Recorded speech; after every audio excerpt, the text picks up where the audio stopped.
તો સમાચાર જોઈએ અમરેલીથી તો બક્સરા પંથકમાં શાકભાજીના પોષણક્ષમ ભાવ ન મળતા ખેડૂતો મૂંઝવણમાં મુકાયા છે। બક્સરા તાલુકામાં ખેડૂતે મરચા કારેલા ગાયોને ખવડાવી રોષ વ્યક્ત કર્યો। ગાયો પણ મરચા કારેલા ન ખાતા નદી નાળામાં ફેંકવા ખેડૂતો મજબૂર બન્યા છે। ખેડૂતોને શાકભાજીના પોષણક્ષમ ભાવો ન મળવા સાથે નારાજગી જોવા મળી રહી છે। કોબી કારેલા રીંગણા મરચાના સાવ નજીવા ભાવોથી ખેડૂતો કંટાળ્યા છે। શાકભાજીને નદી નાળાઓમાં ફેંકી રોષ વ્યક્ત કર્યો હતો। સરકાર દ્વારા શાકભાજીના પણ પોષણક્ષમ ભાવો નક્કી કરે તેવી ખેડૂતોએ માંગ કરી છે।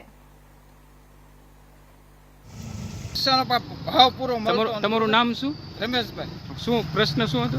મરચાનો પૂરો ભાવ મળતો નથી ને ઉતારી મજૂરી માથે પડે હેરાણે મજૂર મળે નહીં 500 રૂપિયા દેતા મજૂરી માથે પડે મરચા નાખી દેવા પડે કારેલા મરચા રીંગણા બોલો કોબીનો કઈ ભાવ નહીં 4 રૂપિયા કિલો જાય શું ભાવ મળે ઉતારવાના 500 રૂપિયા લે।